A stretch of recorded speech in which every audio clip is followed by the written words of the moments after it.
Welcome to Aligned for Success podcast, where we help chiropractors create practices that truly serve their life's vision.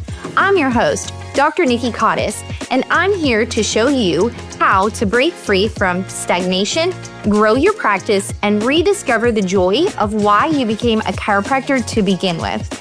Whether you're looking to boost your revenue, spend more time with family, or simply enjoy practice life again, you're in the right place. Let's align your path to success. Okay, hello everybody. Welcome to the Align for Success podcast. I am here with one of my very great friends, Ella Quill, and I'm super excited she's here. And we've known each other for, I think, 4 years, and we bonded over makeup. No joke. I told her that her makeup looked great, and we have been friends ever since. So welcome, Gabriella. Would you just introduce yourself to everyone? Hi, I am Gabriella Ludeman Quill. Yes, I have two last names. Super confusing for people and patients, but that's how we roll over here in Illinois. I have known Nikki. She told me that my highlight was great. What's the highlight brand? Now I can see it and I can't remember. Now I'm going to forget. It will come to me later. Mom brain. But it's so hard, women in business and working with your spouse and having kids and the push and pull of wanting to be successful in practice, but also wanting to be a good mom. And the pressure of being a chiropractor, like there is definitely a pressure there to do all the chiropractor things, have the home birth, don't vaccinate. How many kids do you have? Tell everyone. I have 3 kids. Under what age? They are 5, 4, and 2 right now. Yeah, so very close together. Right. So the first 2 are 15 months apart, and then the second and the third are 21 months apart. I didn't know how to wean my kids. I just got knocked up each time. And then my third just weaned himself at 15 months. So back to that societal pressure with chiropractic. It's you need to have a home birth. You need to have your baby in the water. Don't vaccinate. Make sure you breastfeed. Don't get a tongue tie release. Don't work with speech. Don't work with OT. Scan your kids and adjust them multiple times a day. I know. And then it's also interesting too, because Gabriella is in full-time practice still. And so that's also, I think, a little bit rare, is having 3 kids and then going back to practice full-time. So would you tell everyone about your practice, how you practice with your husband, and just your story about how you've created literally an amazing practice over the past several years? Yeah. So Mitch and I met at Palmer in Davenport, went to the OG Harvard of chiropractic. I was a year ahead of him in school, but I just want everyone to know that I'm a year younger than him. He was busy at Eastern in a fraternity playing D1 football and did 5 years. And I was a nerd and graduated high school with a year of college, did 2 years at junior college, and then started Palmer. I was technically 20 when I started chiropractic college, did an entire year and then turned 21. But at that point, I had already been kicked out of all the bars and I was done with all of it. So that's actually where I met Stephanie Wigner. Her and I were in the same trimester, and Kyle and Cara. We were all in the same trimester at school, and Mitch and Kyle played rugby together. So Mitch and I met there. I did a VA internship. So I was one of 4 people in our trimester that got a VA internship, and I was the only woman. And I went down to Temple, Texas, and it was really different than what we had in student clinic. I was very motion palpation based, rehab based. I had taken all the DNS. I had done some birth fit. And I was chiropractic, rehab. I'm not your typical woman chiropractor. I'm small, but I'm going to, beat the shit out of you when I adjust you. And so that's what I did. I got Clinical Excellence Award in school. So I was one of the first people done with all my adjustments in student clinic and all of my adjustments in outpatient clinic. I did the BICS. I have a really funny story, my first adjustment ever in outpatient clinic. But I went down to Temple, Texas, and I worked in a VA hospital, and it was so different. You could not get in to see the chiropractor for about a month, 2 months. By the time that you did see somebody, whatever acute pain they had, they didn't have, and you would see them for 45 minutes to an hour. You would just do a general diversified adjustment, maybe some acupuncture if you were lucky, and then you couldn't get scheduled for another 4 weeks. So everybody there was doing trials of care, 6 to 12 visits. There was a lot of collaboration within the hospital. So I got to work with an acupuncturist, work with a physiatrist, got to work with the PTs, got to do rounds for radiology. So that was all very interesting and not what we had in our scope there. And so I did not, I mean, Mitch will disagree with me with this, but Mitch got the same internship at the same hospital with the same doctor in his next trimester. So he actually got to do his VA internship for 2 trimesters and I did mine for 1. So I looked for jobs in the Texas area and ended up working for Rais. So graduated from Palmer, went from Iowa, moved all the way to Texas. Mitch and I did this long distance. I was in Dallas or I was in San Antonio for the training and he was in Temple, Texas. And so I worked for them for about 6 months. I did their training. I was a coverage tech I was a coverage doctor for someone that went on maternity leave. And then I got bounced around to all of the other female providers that were on maternity leave. And then I got moved up to Illinois. And then Mitch followed me back to Illinois. He got a job in downtown Des Plaines and I got fired. Shocking. From Rais. And the reason why I got fired is that Ella in her 20s had a little less filter than Ella in her 30s. And so when I was in Texas working for corporate, I followed all the corporate rules. I'm a Libra. I am an Enneagram 2-wing 3. There's right, there's wrong. I want to be loved. I want to do all the things. And the way that we did marketing in the Chicago market was completely opposite of how we did it in Texas. And that's not how corporate is supposed to work. And so I opened my big mouth and I told someone superior to me that this is not how this works. And I had 8 or 9 patients on my schedule in the Oak Park office. And in Rais, you see patients for an hour and you don't adjust. And they pulled me out and canceled my patients and sent me super far north in Chicago, where it was 45 minutes away from the clinic, to do a lunch and learn talk. And I was like, hey guys, there's other people in this market that have 0 patients today. It does not make financial sense for you guys to cancel somebody with the most patients scheduled in the day and send me to do a marketing event just because I am the newest hire in the area. That doesn't make any sense. And you also didn't bring anyone to cover my patients. So I got flown down to San Antonio and I got fired. So shocking. So after that, I worked for a doctor in Mount Prospect. And she went to national. She was on the board there. She's on the board as a DABC. And the person that I replaced was going out on maternity leave because she was pregnant with her first. And 3 to 4 months in, I get a phone call from this person and she's like, hey, I just want to let you know that I had to report this office to Blue Cross Blue Shield for fraud. And I was like, cool, got it. What are we walking into? Yeah. Yeah. Okay, great. And she was like, I just want to let you know that this person billed my NPI number for services that you rendered while I was in Canada on a trip and in the hospital having my daughter and at home, with my daughter. So I was in this clinic. I was working 50 hours a week. I was getting paid, I think $42,000, $41,000 was my base. And then if I hit $14,000 in collections, I would get a bonus. But according to my boss, I just didn't achieve enough. I didn't do enough for the clinic. I wasn't billing enough. And I was working Monday through Saturday and magically just never met my bonus. And it was because she was fraudulently billing another doctor that wasn't there. So I did the correct thing and approached her and said, here's my notice. And she threw things at me. She screamed and yelled at me, told me that I was a typical millennial with no work ethic. Who was I? I didn't know anything.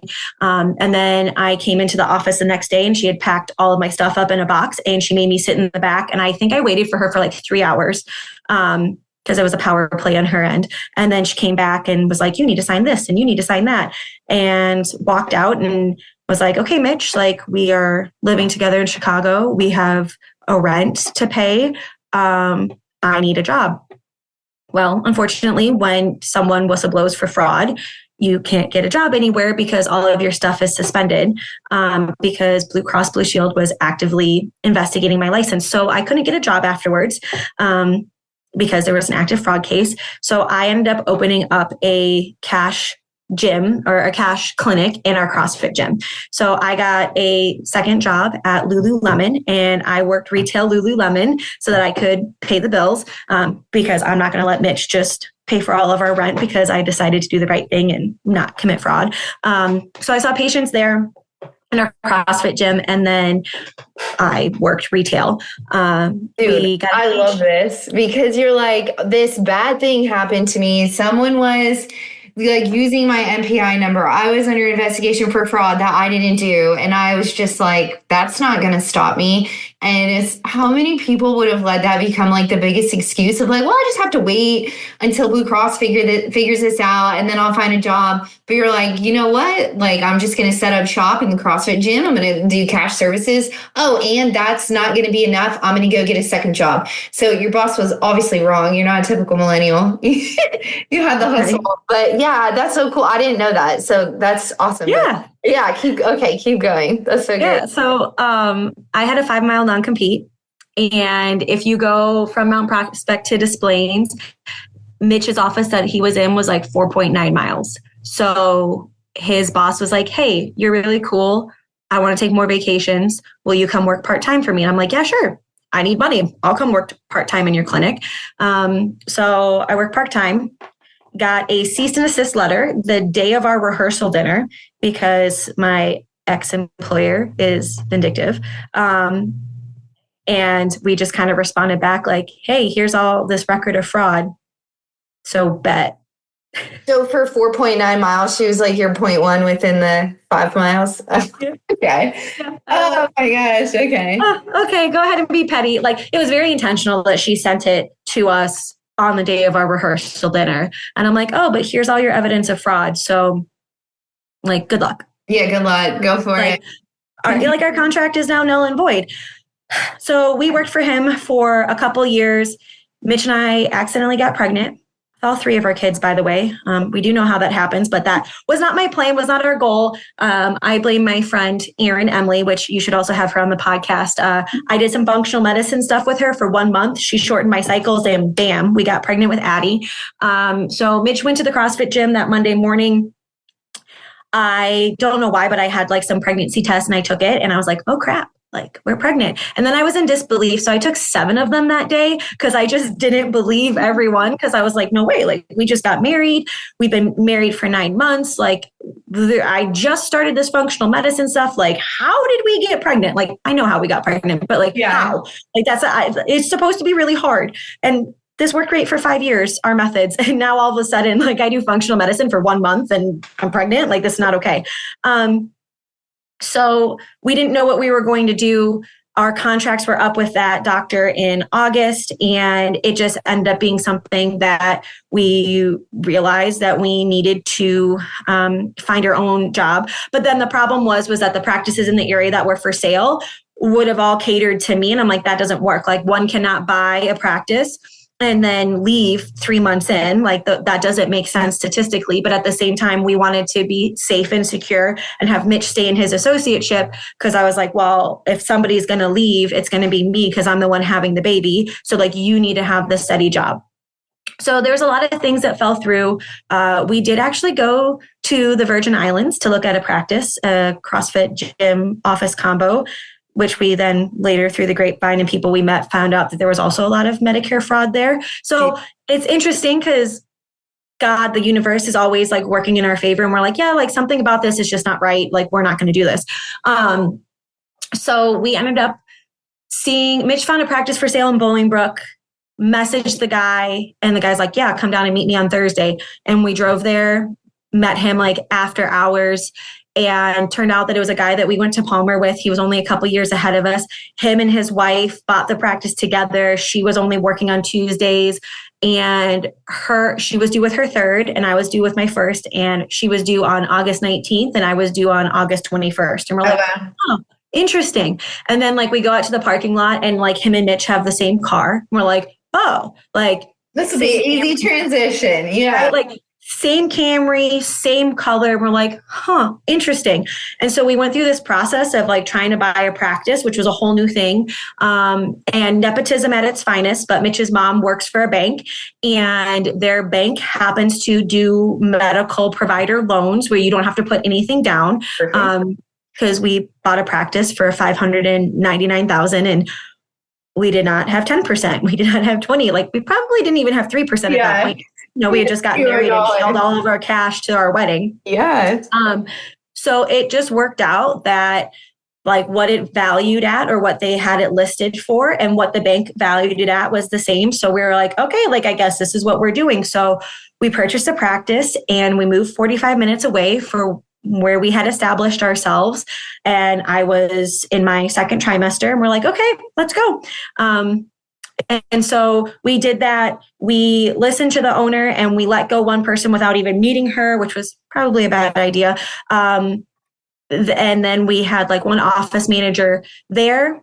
She did us dirty and we had to have like a 3-month transition period where we were paying that doctor to be in the office with us and he was getting a percentage as well. So we were paying him $11,000 a month to be in the office with us to do the transition. And we're like, we've never been paid $11,000 in a month combined. And like, you want us to pay you $11,000? And we're like, oh, dang, like we're making $40K a month. Like, how do you do that? But also like we pay $7,000 plus a month in a loan. So, right. But it was such a big shift to go from being an employee to all of a sudden owning something, having a loan, and then being like, oh, and now I'm just going to randomly Zelle this guy $11,000. And we're like, is this what it's like to own a practice? Like, oh, that's pretty cool. And so they had a thing where they were going to leave and we were having a farewell party. And this person came to us and she's like, hey, like, I would like to take my PTO. I know that I haven't been with you guys, but I'd like you to honor like the contract that we had with this doctor. And we're like, yeah, like we're nice people. Sure, we will absolutely honor that contract. And then she told us the day before their going away party, she's like, oh, by the way, I took a job somewhere else.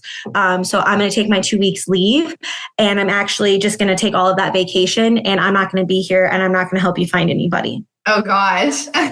And we were like, oh, so this is what it's like to own a practice. And I remember like being upstairs in our apartment, because for those of you that don't know, when you purchase a business or you start a business, you cannot own a home for 2 years.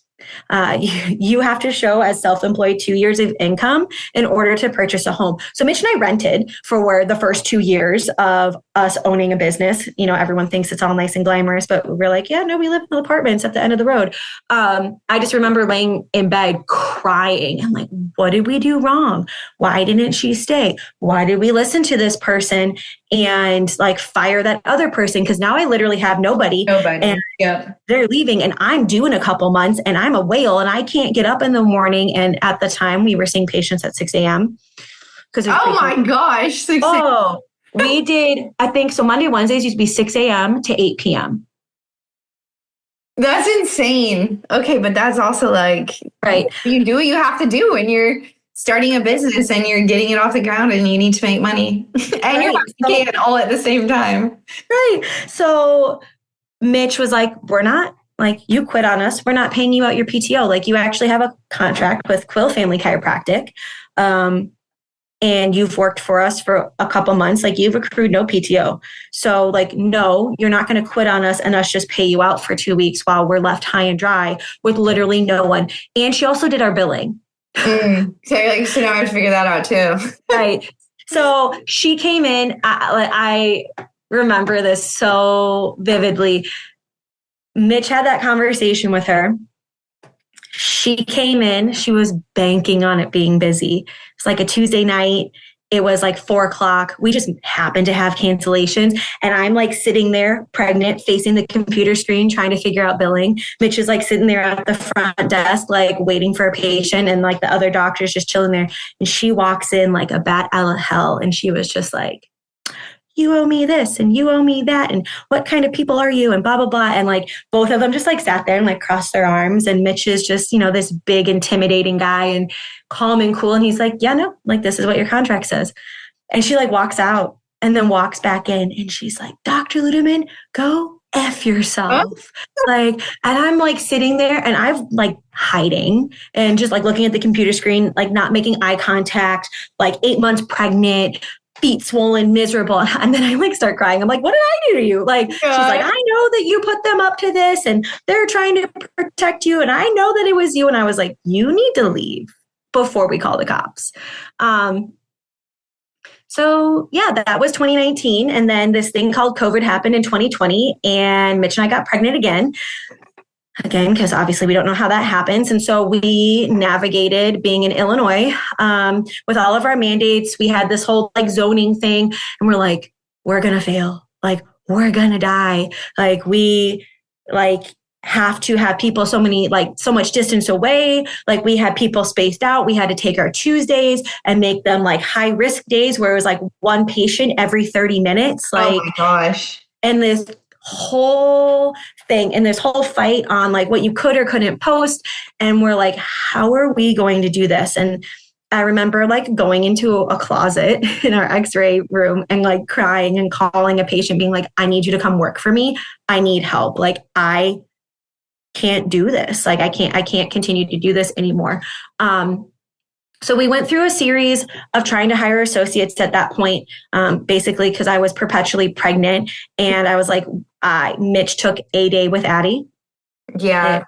Like, he took a half day because he worked in the morning. And then he took a half day the next day and then he was back to work by the Thursday. Yeah.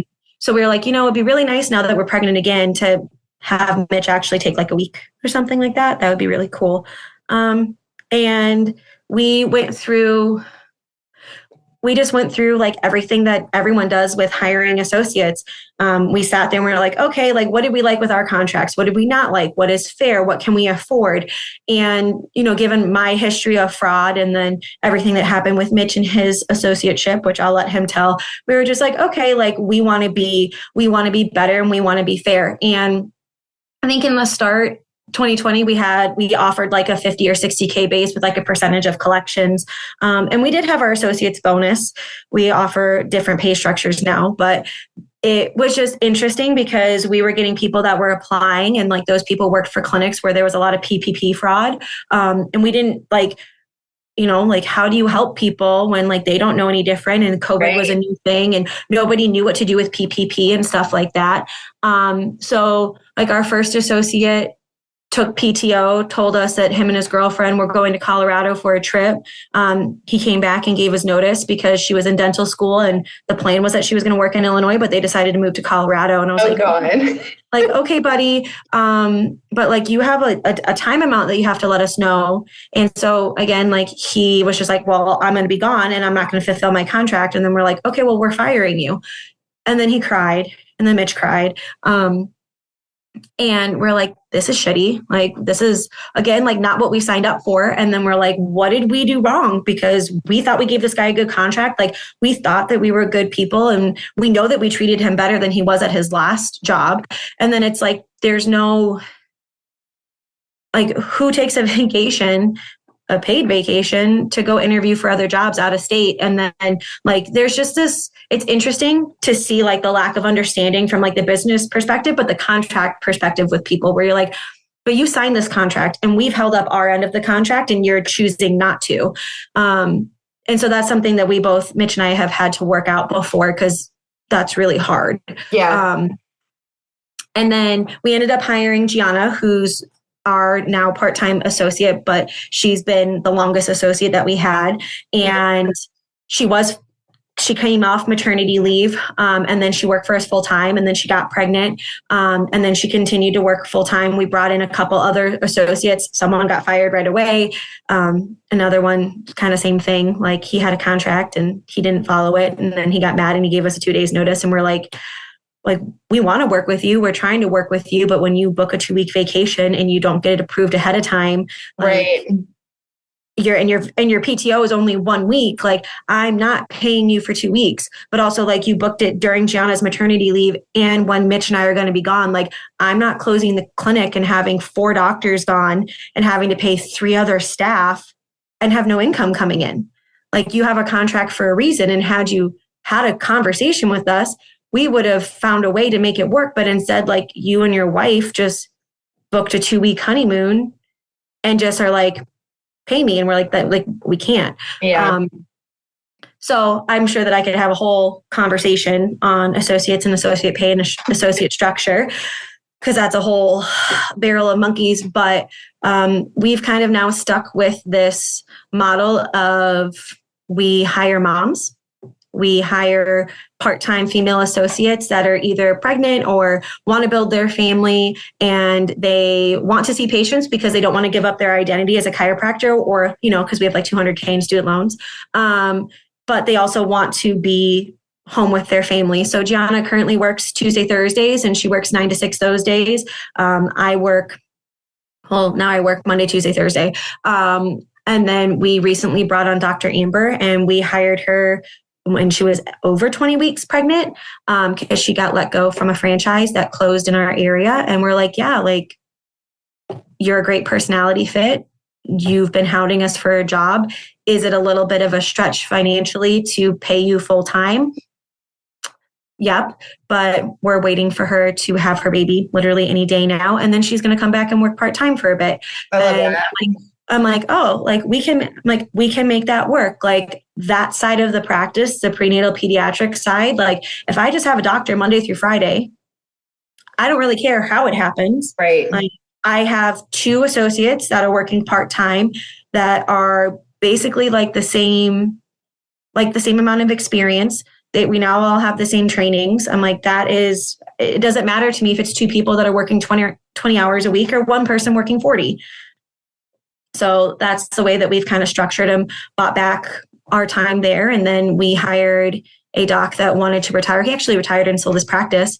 And then he's like, I just want to be an employee. Like, I've owned my own practice for 30 years and I'm done running it. And I'm like, yeah, I get you. Like, I know, I have one of those too, and they're awesome, because they have like a ton of clinical experience, and they're also like, I know how hard it is to run a business, and I'm just simply not interested in that anymore. I love that you hire moms, and I love that you have like figured out this unique model for associates, because it doesn't have to be like so black and white of these are the set hours, and it's like, how can we find just people to cover these shifts? And like Ella also didn't mention that her practice does over $1 million a year, and so she's created like an amazing practice, and obviously overcome a lot of trials and tribulations and some legal battles too, which is, I mean, that just adds icing to the cake. But I love that you have like a unique model as well to help, like, how do we keep these people happy? So that's super awesome. And if I were to ask you, Ella, like, what's one decision that you think you've made over the past 9 years of owning a business?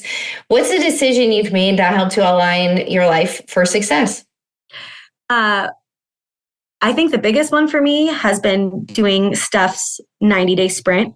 I did Stephanie Wigner's, the wealthy practitioner, her first round of 90-day sprint.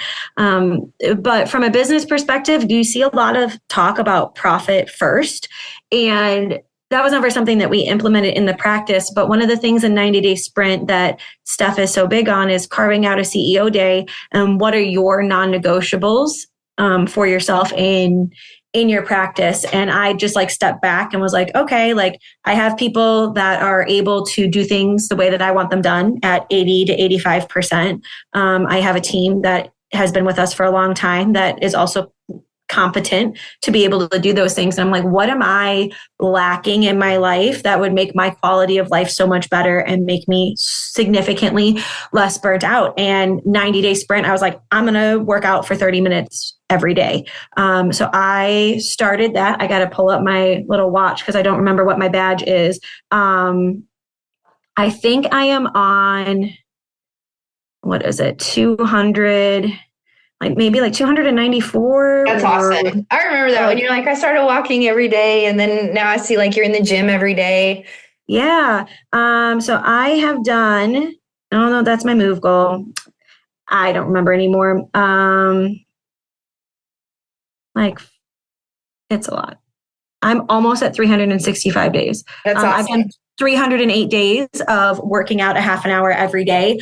And I just really, after 90-day sprint, was like, nope, like, I need to get this back and I need this priority. And it significantly helped my mental health. I did a round of chiro through you, Nikki, and lost 20 pounds, which is great. And it's one of those things that like, you can have all the things, like you can have the full-time practice, you can have the $1 million practice, which FYI, we could do a whole podcast on how that's just a number. I don't really, and this is just another stuff thing, but like, I don't really care about that number anymore. Like I care about profit, because we run $1 million practice a couple of years now. And I've run $1 million practice and made $14,000 in profit in 1 year. Yeah. Right? So I'm like, oh, cool. I made less money in profit than when we were doing 40K months. And it's because you have things like team and more overhead and marketing expenses and the next shiny object that someone told you to buy because you need to get out of insurance and make heavy cash sales. So I think through that, like learning that, like, yes, there's this profit first system of how you keep your business healthy and successful, but there also has to be a little bit of like a me first or like owner first mentality of like, if you want me to show up and be the best CEO that I can possibly be, give me my freaking 30 minutes a day at the gym. And then I did one of my Ella things where I just went to Lifetime. I was like, hey, I'm interested in a membership. And I texted Mitch, I'm like, hey, I'm just checking this out. And then I signed us up for a membership. And it was one of those things that we had a little bit of a disagreement with it. And I was just like, hey, like I just financially put us on the hook for it. And we're going to figure out how we're going to make it work to be there on a regular basis. And Mitch has lost his own weight. He's also gained strength in the gym. Like patients notice that, like my team notices that I've also lost weight and gained strength. And so do my patients. And it's like, how am I supposed to do all these things if I am physically and mentally unwell? Yes. Because I'm so busy trying to be like financially and at a status that I'm trying to achieve. And like that status doesn't matter. Like people, I mean, some people do, but like people don't give a shit if you're making $1 million a year. That's right. But you profited $14,000. Right. Like, yes. I should go associate somewhere because I'll make more money. And so that, again, through Steph and that 90-day sprint was a really solid kick in my butt and has been one of the best things that I've ever done for me professionally and personally. And having wasted 40 to 50K a year in a high level mastermind group, like I think that 90-day sprint was well worth it. And it has produced more for me than any high level mastermind Ponzi scheme. Well, I agree. I've been in many coaching programs with you as well. But yes, I totally agree. If you guys are wondering what the 90-day sprint is, that is part of the Wealthy Practitioner. Our next 90-day sprint releases in June, and you guys can get on the wait list right now. So I'll make sure that wait list is in the show notes, and be sure to get your name on that list. If you sign up before we launch, you get a couple of extra incentives to also be in the program. But yeah, just like Ella said, it's well worth the expense. And if you guys are looking for help with increasing profitability, spending more time with your family, you need some help with team, marketing, systems, all of the things, 90-day sprint is the perfect place for you. So just reach out to either of us with any questions that you might have. Well, yes, thank you so much, Ella, for sharing your story with us. I learned a lot about you, and it just goes to show that you're just an overcomer. You always have been your whole life, and just overcoming all of the things to get this practice off the ground and let nothing stop you. And you guys are just doing amazing things. And I'm proud to know you. Oh, I love knowing you too. All right. Well, thank you all for tuning in. And if you liked this episode, please be sure to share it with your friends on social media and subscribe to our channel. I'll see you next week. Thanks for tuning in to Aligned for Success. If today's episode resonated with you, please be sure to subscribe and leave a review. This helps other chiropractors find their way to practice freedom too. Remember, true success comes from when your practice aligns with your life's purpose. Until next time, I'm Dr. Nikki Cottis, reminding you that a thriving practice and a fulfilling life go hand in hand. See you next week.